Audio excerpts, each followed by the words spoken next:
주기도문을 말씀드리겠습니다. 어제는 개역개정 성경을 그대로 주기도문을 설명을 했고, 오늘은 세번역 기도 주기도문을 말씀드리겠습니다. 세번역하고 개역개정하고 굉장히 비슷해요. 근데 내가 비교를 해보니까 세번역이 좀 더 이해가 쉽게 해놨는데, 그것으로는 충분치 않기 때문에 좀 더 설명을 드리려고 합니다. 먼저 9절입니다. 9절부터 13절까지인데 5절이에요.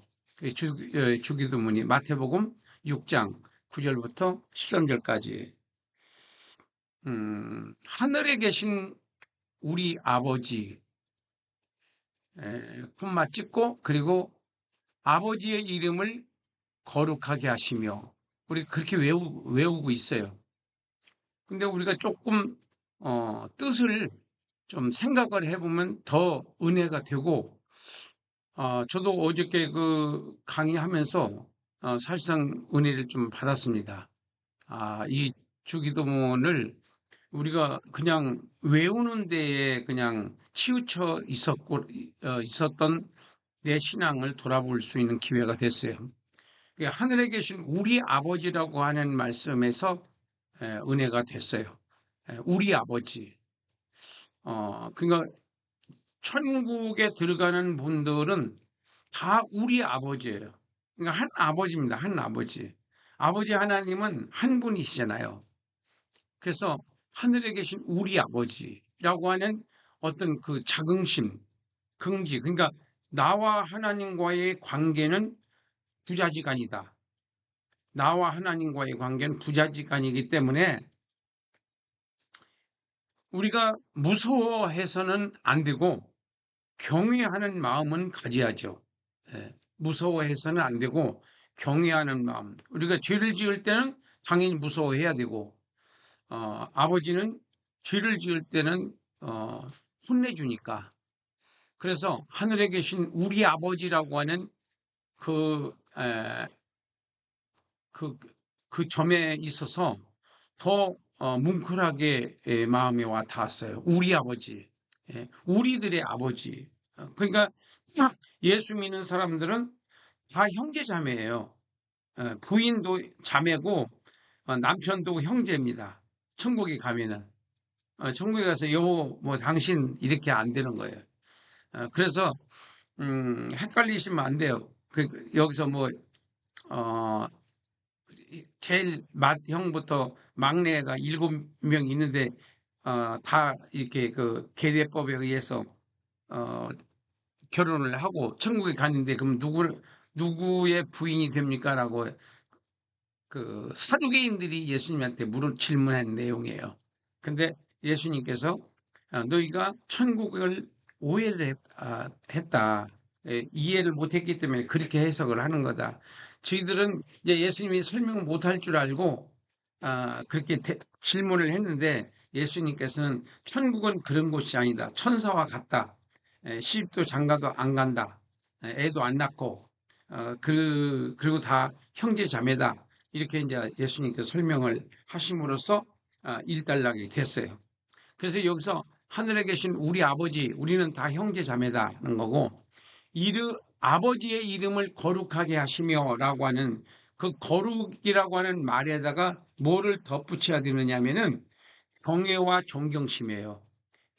경외라고 하는 말씀이 잠언에 많이 나와요.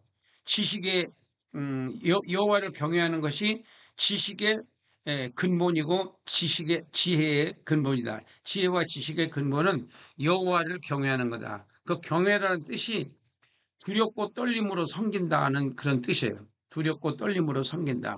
그러니까 경외하는 마음이 있는 것이 그것이 기본적인 자세다 이거예요. 하나님 우리 아버지를 함부로 막 부르면 안 된다는 거죠. 예. 옛날에 히브리인들은 여호와를 그 이름을 부르지 못하고 입만 딸썩딸썩 했었다고 그래요. 옛날에 히브리 교수가 그렇게 얘기한 것을 제가 지금 기억을 하고 있어요. 하나님과 나와의 관계는 우리 아버지다. 우리 아버지. 그리고 어 하나님, 우리 아버지 하나님의 그 이름에 대해서 굉장히 거룩하게 봐야 되고, 또 거룩이라는 말이 구별된다고 하는 거거든요. 그래서 거룩하게 불러야 되고, 경외하는 마음을 가져야 되고, 그 다음에 존경하는 마음을 갖고, 우리 아버지 하나님 이렇게 이제 우리가 불러야 한다는 겁니다. 그 다음에 이제 10절입니다. 10절. 그래서 9절 10절은 9절 10절은 하늘나라에 대한 내용이고, 그다음에 11절부터 13절까지 세 절. 9절은 하나님 나라, 하나님이 통치하는 나라. 11절부터 13절까지는 이제 세상에서 어떻게 살아야 되느냐, 이제 이걸 이제 우리가, 그러니까 기도가, 저는 이 주기도문을 가지고 기도해요. 기도를 할때 주기도문을 가지고 기도를 해보니까 상당히 체계적으로 기도를 할 수 있게 됐어요. 그래서 이 설명을 한번 이제 들어보시고, 아, 우리가 기도를 막 중구난방으로 한다든지 아니면 어떤 한쪽으로 치우친다든지 이제 그러지 않기 위해서는 예수님께서 가르쳐 주신 기도에 대해서 우리가 좀, 정확하게 이해를, 이제 구조를 이렇게 개관을 해보니까 이제 내용이 다 드러나게 되고, 그 다음에 그 뜻을 우리가 해석하는 데 있어서도 상당히 도움이 많이 돼요.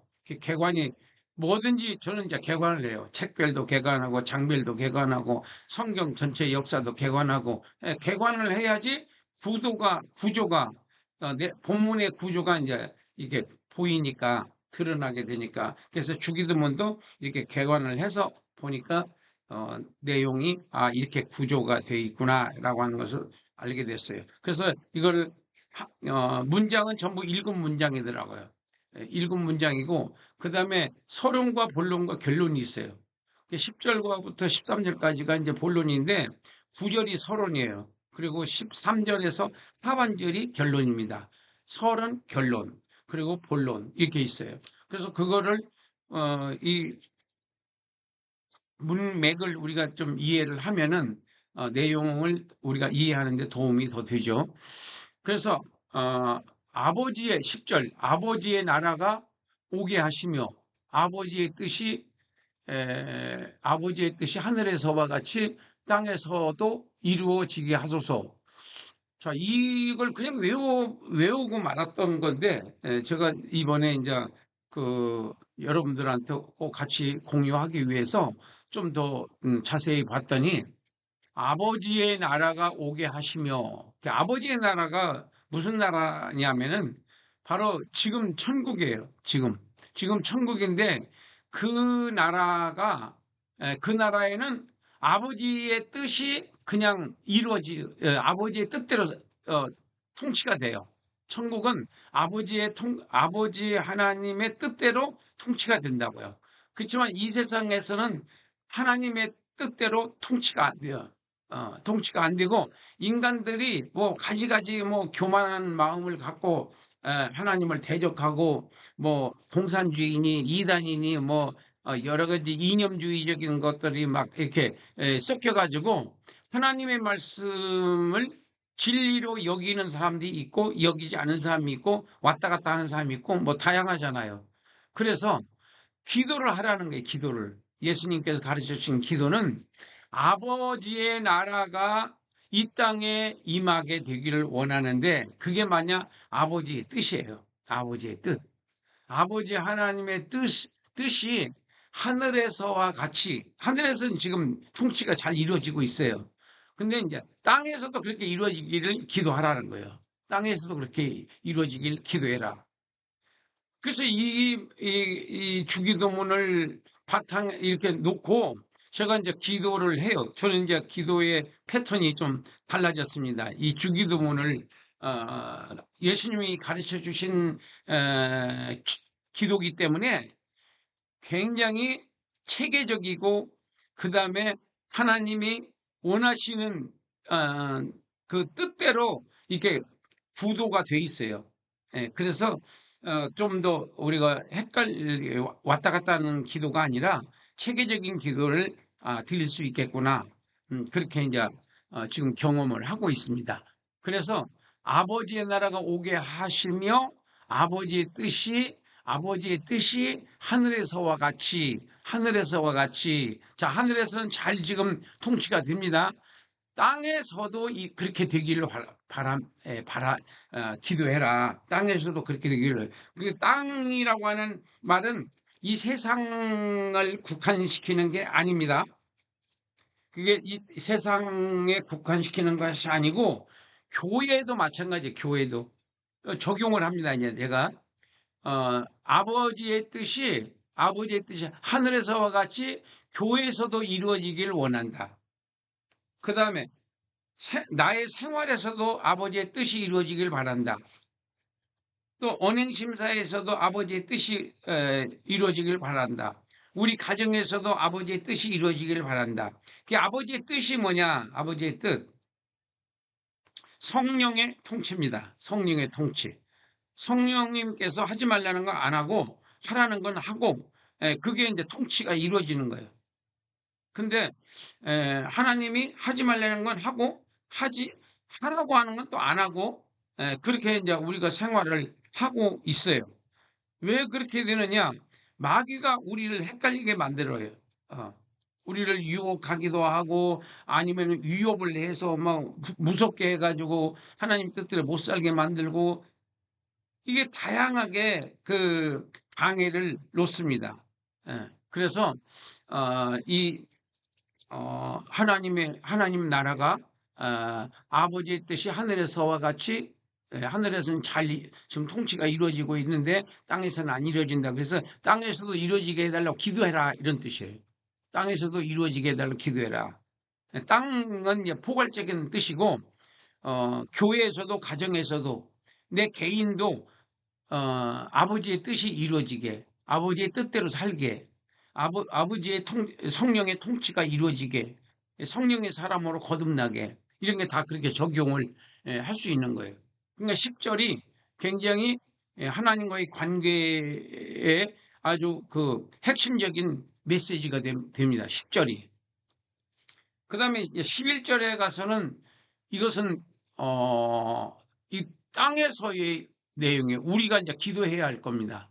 여기서 오늘 우리에게 일용할 양식을 주시고 그랬잖아요. 오늘 우리에게 일용할 양식. 그러면 먹고 사는 문제, 먹는 음식을 말하는 게 아니에요. 음식을 말하는 것이 아니라 음식을 비롯한 이 생활용품, 그러니까 내가 뭐 자동차라든지 뭐 아파트라든지 또 무슨 뭐 음식이라든지 뭐 기타 등등 우리가 생활을 하는데 필요한 모든 것 이렇게 다 일용할 양식에 해당이 된다고 봐요. 11절. 오늘 우리에게 일용할 양식을 주시고, 11절. 생활에 필요한 모든 것들을 구하는 순서예요. 그러니까 순서로 말하면 여기가 이제, 전체적으로 보면 네 번째고, 주제가 네 번째고, 그 다음에 이제 이 세상에서의 그 기도로 말한다면은 이제 첫 번째가 되는 거예요. 11절이. 그 다음에 12절. 우리가 우리에게 잘못한 사람을 용서해 준 것 같이 우리 죄를 용서하여 주시고 이것을 거꾸로 말하면은 우리가 우리에게 죄 지은 사람을 용서 안 해줬다고 한다면은 부부 싸움이라든지 뭐 친구지간이라든지 뭐 이웃간이라든지 내가 용서를 안 해준 사람들도 있잖아요. 그러면 내 죄도 용서해 주지 마세요. 거꾸로 말하면은 그래서 뒤집어서 설명을 하면은 여러분들 이해가 좀 빨리 될 것 같아서 지금 그렇게 설명하는 거예요. 하나님께 기도를 하는 거예요. 그러니까 내가 나한테 지은 어떤 사람이라도 죄는 용서를 해줘야 돼요. 왜냐하면 나는 용서받은 의인이지 죄를 안 진 의인이 아니거든요. 우리는 용서받은 의인이지 죄를 안 진 의인이 아니에요. 의인은 없나니 하나도 없다고 그랬어요. 그래서 내가 용서를 받았다면은 당연히 용서를 해 줘야 할 의무가 있죠. 자기는 용서받고 남은 용서 안 해 주고 그렇게 하면은 이제 그건 잘못된 신앙이라고 볼 수 있어요. 자, 그래서 남의 죄를 용서해 주어야 나의 죄를 용서받을 수 있다. 이렇게 좀 요약할 수 있겠습니다. 그 다음에 13절,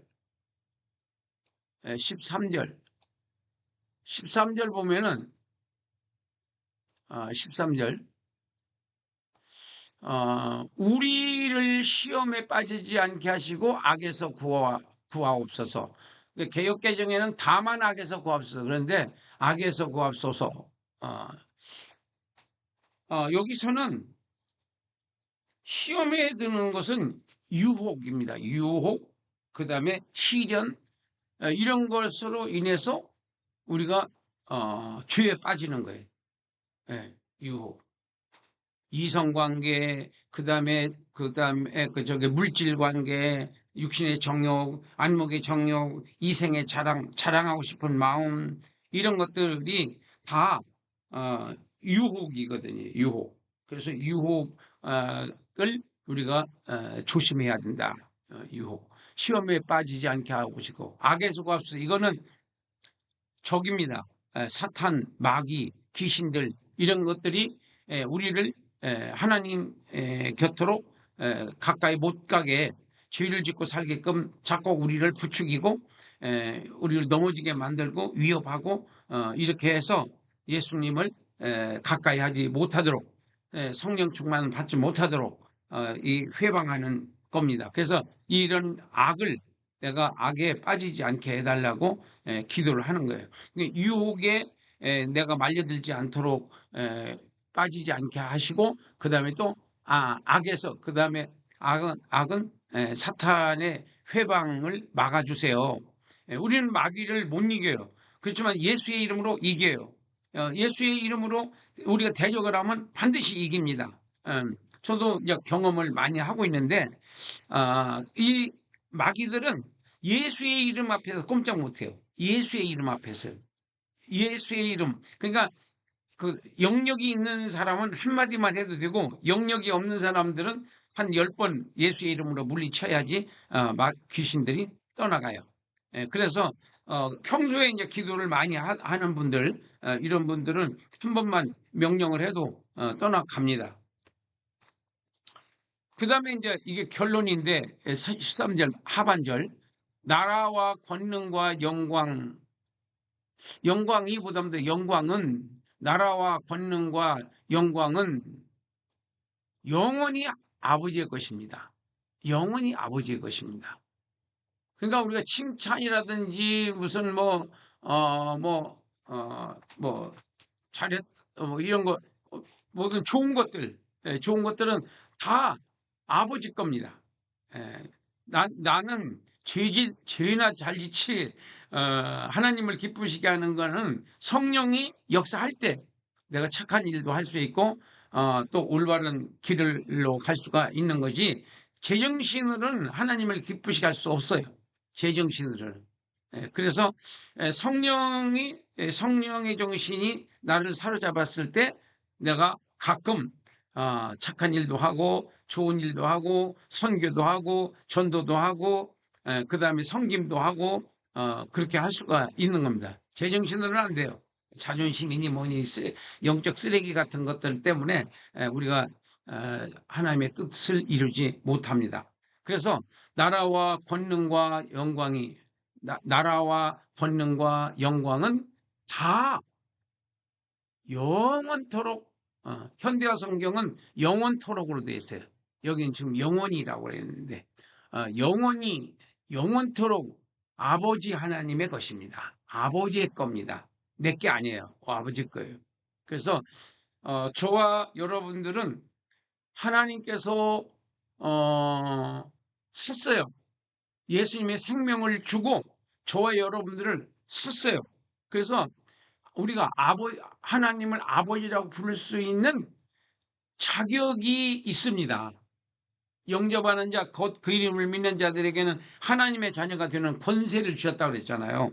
그래서 우리 아버지라고 하는 그 하나님과 나와의 그 관계 정립을 딱 하시면은요, 상당히 든든합니다. 예, 든든해요. 아, 나는 우리 아버지가 하나님이구나. 대통령도 아니라 대통령은 4년 뭐 8년이지만은 하나님 아버지는 영원토록 왕이신, 우리 아버지는 영원한 왕으로 계신다. 우리 천국 가서 이제 보겠지만은 전지전능하신 하나님, 우리 아버지 이름을 거룩하고 존경스럽게 경외하는 마음으로 불러야 된다. 우리 아버지 하나님. 그래서 우리가 주기도문을 우리가 한번 살펴봤습니다. 대충 훑어서 주기도문이 예수님께서 가르쳐 주신 기도가 이게 FM이구나, 기도의 원칙이구나, 기도의 공식이구나, 기도의 틀이구나, 기도의 기본이구나. 여기서 기본에 충실해야 돼요. 그래서 주기도문을 갖고 기도를 하는 게 굉장히 성실한 기도를 할 수 있고, 그 다음에 기도가 틀이 잡히고, 또 기도가 하나님의 뜻대로 할 수 있는 거예요. 예. 그래서 주기도문을 여러분들이 잘 활용하셔서 신앙생활에 도움이 됐으면 좋겠습니다.